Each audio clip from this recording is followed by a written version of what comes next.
नमस्कार। आज हम अर्जुन के निवात कवच, कालकेय और पोलौम के साथ हुए युद्ध का वर्णन करेंगे। यह वृत्तांत महाभारत के वन पर्व के अध्याय 168 से लेकर 173 में से लिया गया। नमस्कार, मेरा नाम है अजय। यह है ज्ञान का चक्र और आप सभी देख रहे हैं सप्त चक्र। इंद्र भवन में जब अर्जुन ने समस्त दिव्यास्त्रों का ज्ञान प्राप्त कर लिया, तब देवराज इंद्र एक दिन अर्जुन के समीप आए और बोली, अर्जुन, तुम्हें युद्ध में देवता भी परास्त नहीं कर सकते, फिर मर्त्य लोक में रहने वाले बेचारे असंयमी मनुष्यों की बात ही क्या है। तुम युद्ध में अप्रमेय, अजय और अनुपम हो। प्रयोग, उपसंहार, आवृत्ति, प्रायश्चित और प्रतिघात, यह अस्त्रों की 5 विधियां हैं। तुम इन सब का पूर्ण ज्ञान प्राप्त कर चुके हो। अतः अब गुरु दक्षिणा देने का समय आ गया है। तुम उसे देने की प्रतिज्ञा करो, तब मैं अपने महान कार्य को तुम्हें बताऊंगा। तब अर्जुन ने देवराज से कहा, भगवान, जो कुछ मैं कर सकता हूँ उसे किया हुआ ही समझिए। तब इंद्र ने हंसते हुए कहा, निवात कवच नामक दानव मेरे शत्रु हैं। उनकी संख्या 3 करोड़ बताई जाती है और उन सभी के रूप, बल और तेज एक समान है। कुंती नंदन, तुम उन दानवों का संहार कर डालो, इतने से ही तुम्हारी गुरु दक्षिणा पूरी हो जाएगी। तब इंद्र ने अर्जुन को एक दिव्य रथ प्रदान किया, जिसके सारथी मातली थे। उन्होंने अर्जुन को अभेद्य कवच और देवतक नामक शंख प्रदान किया। तत्पश्चात अर्जुन रथ पर आरूढ़ हो युद्ध के लिए निकल पड़े। मातली ने रथ को पाताल में उतार दिया, जहां निवात कवचों का वास था। अर्जुन को वहां आया हुआ देख निवात कवच दानवों ने अर्जुन के रथ को चारों ओर से घेर लिया एवं अर्जुन पर शूल, गदा, शक्तियों और भुशुंडियों का प्रहार करने लगे। उन सभी दानवों की आकृति बड़ी भयंकर थी और देखने में वे काल रूप जान पड़ते थे। उस समय अर्जुन ने गांडीव से विभिन्न प्रकार के छोड़े हुए बाणों से उन सभी को मार डाला और कितनों को ही घायल कर डाला। तब वे असुर भांति भांति के अस्त्र शस्त्रों द्वारा अर्जुन पर घातक प्रहार करने लगे। तब अर्जुन ने अपने बाणों को ब्रह्मास्त्र से अभिमंत्रित करके चलाया और उनके द्वारा शीघ्र ही सैकड़ों तथा हजारों दानवों का संहार कर डाला। अर्जुन के बाणों से पीड़ित होकर वे महाबली दैत्य क्रोध से आग बबूला हो उठे और एक साथ संगठित हो खड़क, शूल और बाणों की वर्षा द्वारा अर्जुन को घायल करने लगे। यह देख अर्जुन ने देवराज के इंद्र परम प्रिय माधव नामक प्रचंड तेजस्वी अस्त्र का आश्रय लिया। उसके प्रभाव से अर्जुन ने दैत्यों के चलाए हुए सहस्त्रों खड़क, त्रिशूल और तोमरे के 100 टुकड़े कर डाले। तदंतर उन दानवों ने अर्जुन पर हजारों बाणों की वर्षा की। तब अर्जुन ने अस्त्र विनाशक अस्त्रों द्वारा उनकी बाण वर्षा के वेग को शांत कर दिया एवं अपने शीघ्रगामी बाणों द्वारा सहस्त्रों दैत्यों को घायल कर दिया। उन दैत्यों के शरीर के 100 टुकड़े हो गए थे और उनके अस्त्र शस्त्र कट गए थे और उनका उत्साह नष्ट हो गया था। ऐसी अवस्था में निवात कवचों ने अर्जुन के साथ माया युद्ध आरंभ। तदंतर चारों ओर से पत्थरों की वर्षा आरंभ हो गई। वृक्षों के बराबर उचित शिलाखंड रणभूमि में गिरने लगी। इससे अर्जुन को बहुत पीड़ा हुई। तब अर्जुन ने महेंद्रास्त्र से अभिमंत्रित वज्रतुल्य वेगवान बाणों द्वारा उस महासमर में गिरने वाले समस्त शिलाखंडों को चूर चूर कर दिया। तदंतर वहां पर जलवृष्टि आरंभ हो गई एवं अर्जुन के पास ही सर्पों के समान मोटी जलधाराएं गिरने लगी। तब अर्जुन ने वहां देवराज इंद्र के द्वारा प्राप्त हुए दिव्य विशूषण अस्त्र का प्रयोग किया, जो अत्यंत तेजस्वी और भयंकर था, जिससे वह वृष्टि रुक गई। तब दानव लोग अर्जुन पर मायामय अग्नि और वायु का प्रयोग करने लगे। फिर तो अर्जुन ने वरुणास्त्र से वह सारी आग बुझा दी और महान शैलास्त्र का प्रयोग करके मायामय वायु का वेग कुंठित कर दिया। उसके पश्चात दानव एक ही समय में अनेक प्रकार की माया का प्रयोग करने लगे, जिससे चारों ओर महाभयानक अंधकार छा गया, जिसके कारण अर्जुन के रथ के घोड़े युद्ध से विमुख हो गए और मातली भी लड़खड़ाने लगी। तब मातली ने कहा, मैंने बड़े बड़े भयानक युद्ध देखे हैं, उनमें भाग भी लिया है, परंतु पांडुनंदन, आज से पहले कभी भी मैं इस प्रकार अचेत नहीं हुआ था। जान पड़ता है विधाता ने आज समस्त प्रजा का संहार निश्चित किया है। अवश्य ऐसे ही बात है। जगत के संहार के अतिरिक्त अन्य समय में ऐसे भयानक युद्ध का होना असंभव है। तब अर्जुन ने कहा, सूत, आप डरे मत। आज मैं अपने अस्त्रों की माया से इन दानवों की इस भयंकर माया तथा घोर अंधकार का विनाश किए देता हूँ। ऐसा कहकर अर्जुन ने देवताओं के हित के लिए अस्त्र संबंधी माया की सृष्टि की, जो समस्त प्राणियों को मोह में डालने वाली थी। उससे असुरों की वह सारी माया नष्ट हो गई एवं अर्जुन ने उन सभी को यमलोक भेज दिया। अब युद्ध हो ही रहा था कि सहसा सारे दानव अंतर्धानी माया से छिप गए, अतः अर्जुन किसी को भी देख नहीं सके। फिर भी अर्जुन ने उन सभी का सामना किया एवं अपने बाणों में विधिवत दिव्यास्त्र का प्रयोग करके जहाँ जहाँ वे दैत्य थे वहीं जाकर उनके सिर काटने लगे। तब दानव अपनी माया को समेटकर सहसा अपने नगर में घुस गए। उनके भाग जाने से सब कुछ वहाँ स्पष्ट दिखाई देने लगा।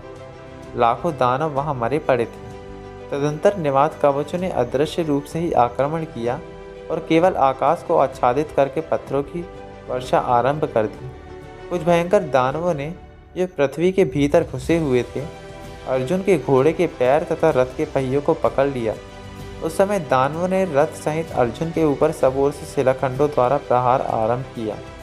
एक ओर तो अर्जुन शिलाखंडों से आच्छादित हो गए थे और दूसरी ओर अर्जुन के घोड़े पकड़ लिए जाने पर रथ की गति कुंठित हो गई, जिससे उन्हें बड़ी पीड़ा होने लगी। तब मातली ने अर्जुन से इस प्रकार कहा, अर्जुन अर्जुन, तुम डरो मत, इस समय वज्रास्त्र का प्रयोग करो। मातली के इस वचन को सुनकर अर्जुन ने देवराज के परम प्रिय वज्रास्त्र का प्रयोग किया। फिर तो वे दानव एक दूसरे का आलिंगन करते हुए धराशायी हो गए और अर्जुन ने उन सभी को यमलोक भेज दिया। वहाँ का सारा प्रदेश उनकी लाशों से पट गया था। उस नगर को देखकर अर्जुन बड़े आश्चर्यचकित होकर बोले, सारथे, देवता लोग ऐसा नगर क्यों नहीं बसाते हैं? यह नगर तो मुझे इंद्रपुरी से भी बढ़कर दिखाई देता है। फिर मातली बोले, पार्थ, पूर्व काल में यह नगर हमारे देवराज के अधिकार में ही था। फिर इन असुरों ने आकर देवताओं को यहाँ से निकाल दिया। उन्होंने तपस्या द्वारा ब्रह्मा जी को प्रसन्न करके यह नगर उनसे मांग लिया एवं यह भी वरदान मांगा कि हमें युद्ध में देवताओं से भय न हो। तब इंद्र ने भगवान ब्रह्मा जी से निवेदन किया कि प्रभु, अपने और हमारे हित के लिए आप ही इन दानवों का अंत कीजिए। फिर ब्रह्मा जी ने उत्तर दिया, देवराज, इसमें दैव का ही विधान है कि तुम ही दूसरा शरीर धारण करके दानवों का अंत कर सकोगी। अर्जुन, तुम ही इंद्र के दूसरे स्वरूप हो।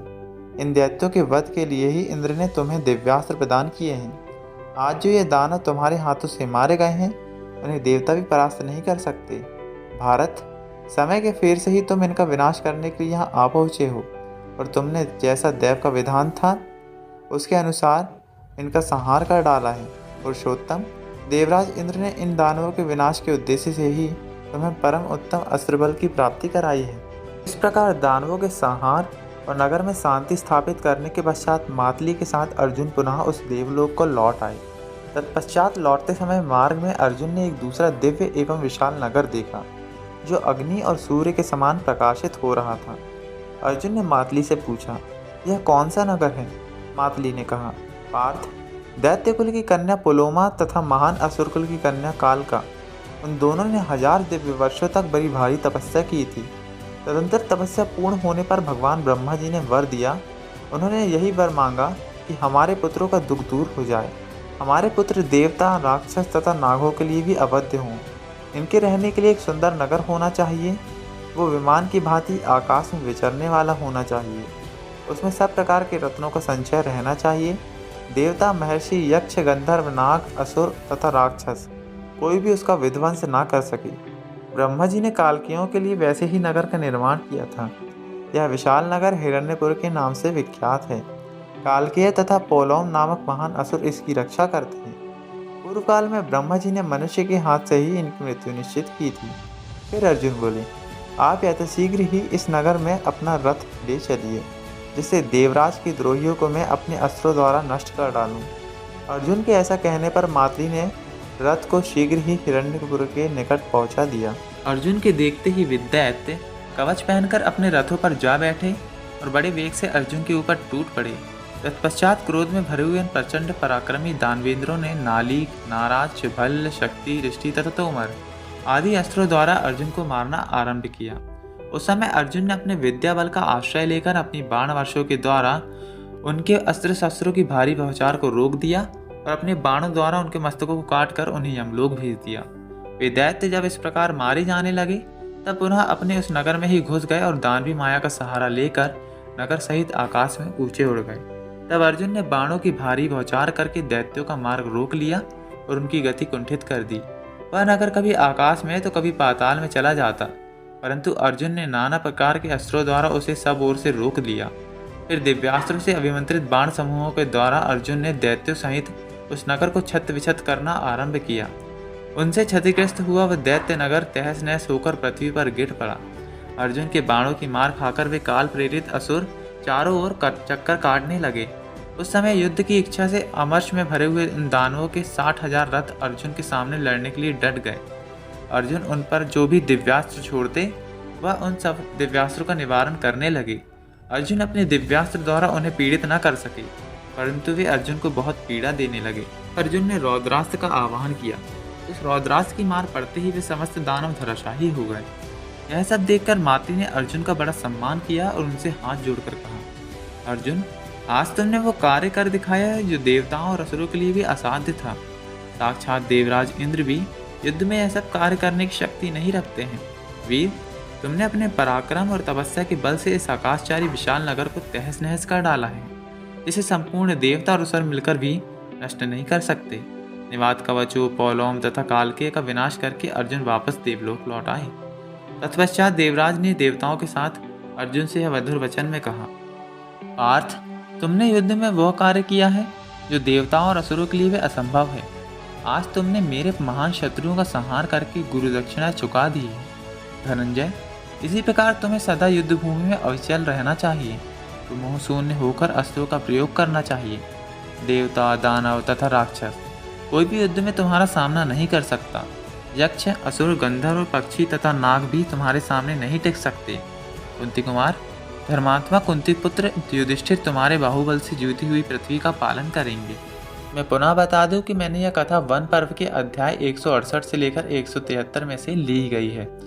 अब मैं आपसे अनुरोध फिर से करता हूं कि आप अपने ग्रंथ को पुनः पढ़ें और महाभारत पढ़ने की आपसे प्रार्थना करता हूं। ईश्वर का सानिध्य आप सभी के साथ बना रहे। नमस्कार।